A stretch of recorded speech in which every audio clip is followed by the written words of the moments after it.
A man stood in the middle of the aisle, holding something tightly wrapped in silver foil. His eyes were wild. The cabin crew froze. Passengers sat stiff in their seats, too scared to move, too afraid to speak. "Don't come near me," he shouted. People screamed. A child cried out. A woman clutched her husband's hand, whispering, "What is he holding?" The lights flickered. The aircraft jolted slightly. No turbulence, just tension. Thick, heavy tension. The cockpit doors were locked, but the danger was already inside. Inside the cockpit, Captain Harris was calm on the outside, but shaken within. A quiet voice from the flight attendant had come through the intercom just minutes earlier. "Sir, we have a situation, possibly a hijack." That was the moment everything changed. 20 minutes before this, everything had been completely normal. Passengers had boarded Biman Bangladesh Airlines Flight 147, a routine commercial flight from Dhaka to Dubai, with a stop in Chittagong. Families were seated, seatbelts clicked, announcements made. The aircraft, on a Boeing 737, sat on the runway under clear skies. Crew members greeted passengers with smiles. Some people scrolled through their phones. Others closed their eyes, hoping to catch some rest. The captain and first officer had completed all checklists. Weather was smooth. Route was clear. The aircraft lifted off on time, a textbook departure.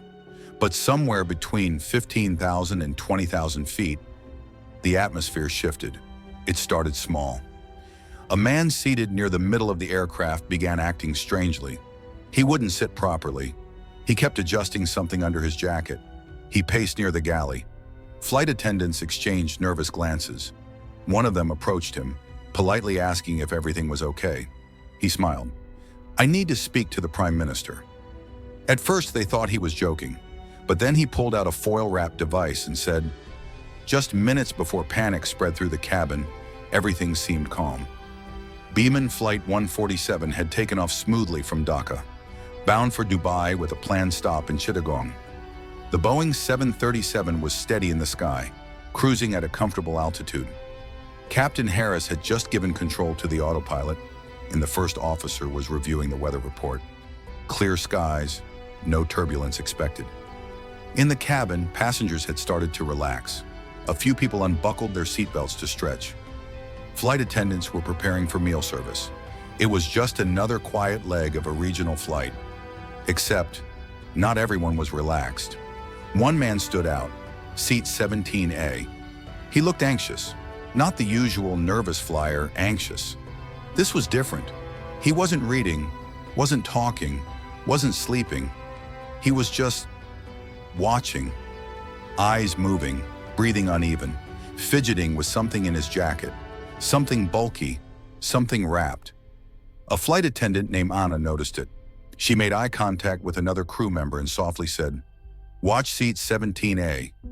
The man had boarded last, no checked luggage. His boarding pass was manually printed, something that always raises a quiet red flag.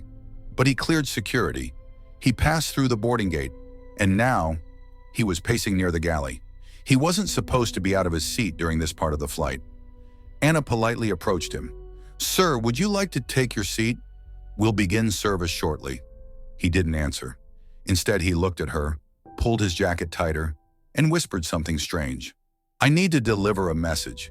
Important people need to hear me." Anna's smile faded. Back in the cockpit, the crew still had no idea. To them, this was just another routine leg. But when Anna picked up the intercom, her voice was quiet, but unmistakably serious. "Captain, we have a situation in the cabin."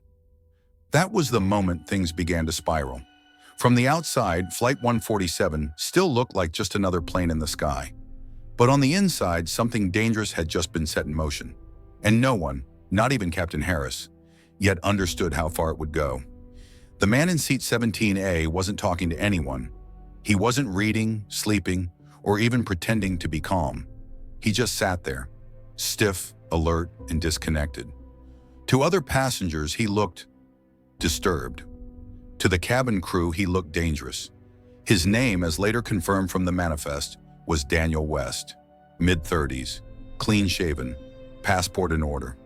No prior criminal record that raised a flag during boarding. But something wasn't right, and now it was becoming harder to ignore.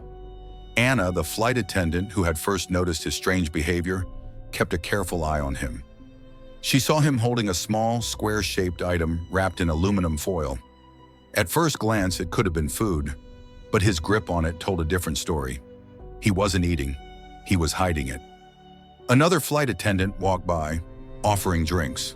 The man declined, barely acknowledging her presence. Suddenly, he stood up again, mid-flight, and made his way toward the cockpit. The crew, already on alert, immediately stepped into his path. Calmly but firmly, Anna blocked him. "Sir, you're not allowed near the cockpit." He didn't respond immediately. He just stared at her. His eyes were wide, not angry, but almost vacant. He looked past her, as if seeing something that wasn't there.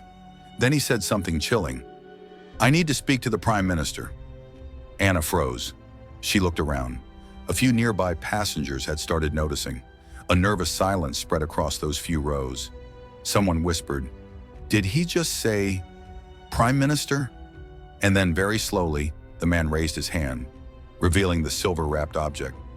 "This is a bomb. I don't want to hurt anyone, but I have a message." Anna took a step back, heart racing. Her training kicked in. She made eye contact with her colleague, who turned and moved quickly toward the intercom near the galley. Within seconds, the cockpit had received the warning.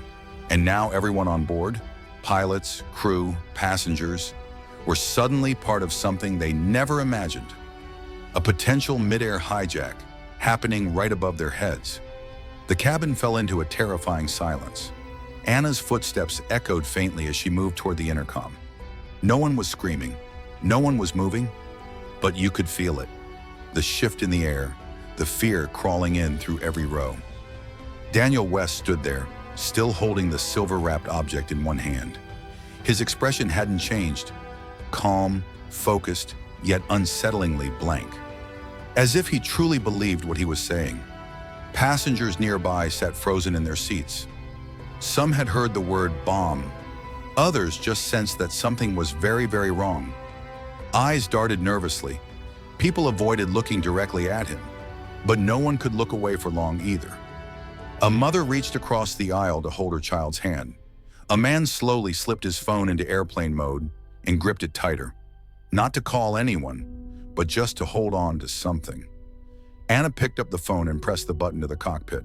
Her voice was calm, but her hands trembled slightly. "Captain, possible hijack. Passenger claims to have a bomb. I want to speak to the Prime Minister." There was a pause on the other end. Then Captain Harris replied, "Lock the cabin. Don't engage. We're turning back." In the cockpit, the tension exploded. The pilots immediately contacted ATC and declared an emergency. The decision was made in seconds. Divert to Chittagong, the closest suitable airport. Meanwhile, the first officer began relaying information to the airline and military response teams. Back in the cabin, the crew sprang into silent action. No panic announcements, no sirens, just hand signals and whispers between staff. They moved to secure the front galley and made sure no one else could approach the cockpit. But time was ticking. The hijacker, if that's what he truly was still standing, still holding the object, still demanding to speak to someone powerful. Passengers held their breath with every move he made, and as the aircraft gently began to descend toward Chittagong, no one knew whether they would be landing safely or not landing at all. All they knew was that something terrible was unfolding midair. And this time, it wasn't a movie. Inside the cockpit, the atmosphere had completely changed. The first officer's hands moved quickly over the radio panel. His voice, though steady, carried urgency. "Mayday, mayday. This is Biman 147. We have a potential hijack situation on board. Requesting immediate diversion to the nearest secure airport. Preparing for emergency descent." The controller on the other end didn't hesitate. "Biman 147, roger that. Diverting you to Chittagong International. Military support on standby. Begin descent." Captain Harris nodded, his jaw tight. His focus narrowed on the controls. He began disengaging autopilot, opting for manual descent. One wrong move, one sharp turn, and things inside the cabin could spiral out of control. He knew what he was carrying, Not just fuel and cargo, but 155 souls and one dangerous unknown. He turned to the first officer. "Let's keep it steady. Smooth descent. We don't provoke him." Meanwhile, in the back, Anna updated her fellow crew members. They began discreetly locking down non-essential cabin sections. Food carts were pushed away. Lights were dimmed slightly. Everything now depended on keeping the cabin calm and the suspect still. Daniel West remained upright, pacing slowly. He didn't shout. He didn't run. But his grip on the foil-wrapped object had tightened. His eyes were restless. He mumbled to himself, lines no one could understand. "They need to hear me. It's not a threat. It's a message." But the word bomb had already been said, and that changed everything. Back at ground level, emergency services began mobilizing. Tactical response units were positioned near the arrival area. Paramedics stood by. The runway at Chittagong was cleared completely. Inside the cockpit, the instruments showed the descent was going smoothly. But Captain Harris knew the hardest part was still ahead: the landing. If Daniel panicked, if someone screamed, if anything unexpected happened in the next 15 minutes, it could turn deadly. He took a deep breath. "We're going in," he said quietly. The runway was waiting, so was a nation holding its breath. The aircraft was now descending. The cabin pressure shifted slightly and the passengers could feel it. Many assumed it was just the usual start of landing. But for those seated near the front, and especially around seat 17A, they knew this wasn't normal. Daniel West was still standing, his grip tightening around the foil-wrapped object. His voice wasn't loud, but every word carried weight. "I'm not here to hurt anyone," he said, glancing at Anna, who stood just a few feet away. "I just need to deliver a message. This is bigger than all of us." No one moved. The cabin crew had been instructed to comply, stay calm, and not escalate. Any wrong move could trigger the situation. Anna, now standing between Daniel and the cockpit, kept her posture composed, but her heart was racing. "We hear you," she said softly. "Let's get you safely on the ground. You'll be able to speak to someone when we land." Daniel nodded, but his eyes were different now, distant, unfocused. His hands were trembling slightly. He began pacing again, slowly, carefully, like he was rehearsing something in his head. In the cockpit, Captain Harris kept his descent smooth. Below 20,000 feet, all systems are nominal, but no one in the cockpit was relaxed. The first officer relayed real-time updates to air traffic control and the tactical ground team.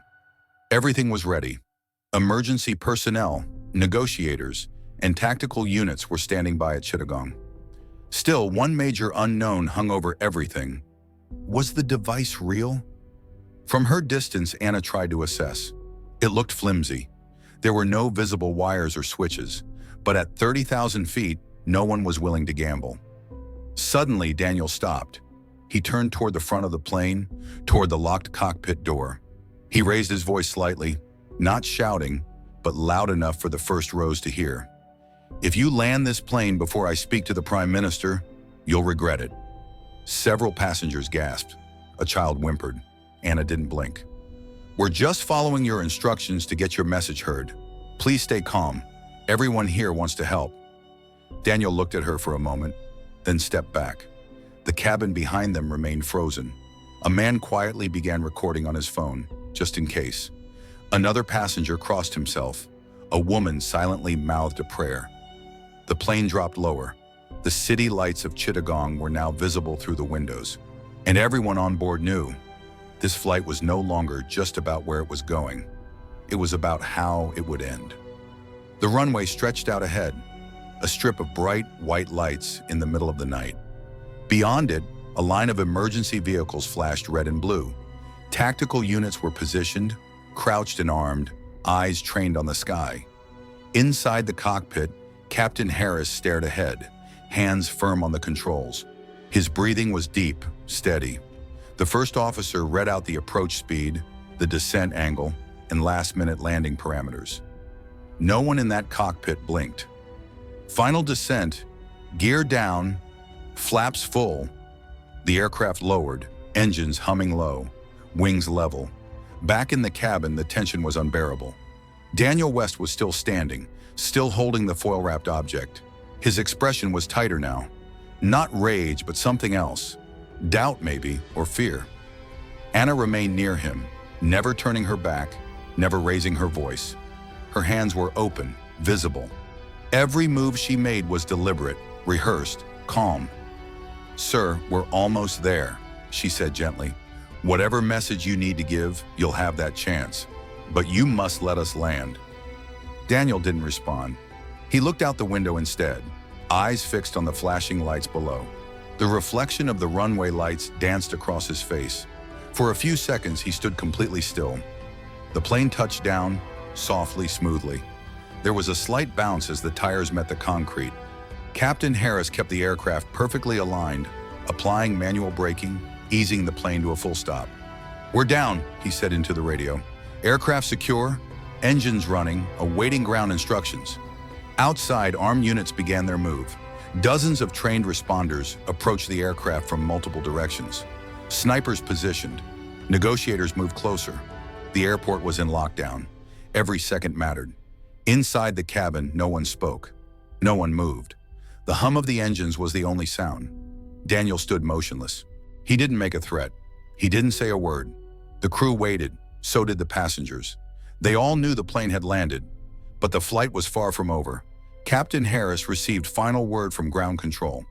"Tactical team is in position. Ready on your command." He looked straight ahead. "Let's finish this." The plane was surrounded.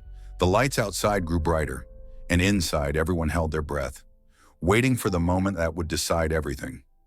What would Daniel do? Would he surrender? Or would this night end in gunfire? The plane was surrounded. Outside, emergency lights painted the aircraft in red and blue. Tactical units crouched beside armored vehicles, weapons drawn, laser sights aligned. The runway was sealed, and the world outside the cabin had gone deadly quiet. Inside, nothing moved. Daniel West stood exactly where he had been, still gripping the foil-wrapped object. But now something in him has changed. His breathing was uneven. His gaze drifted between the cabin door, the windows, and the flight attendant in front of him. Anna stood firm, calm. She had done everything by the book, and more. Her presence had been the only steady thing in the middle of chaos.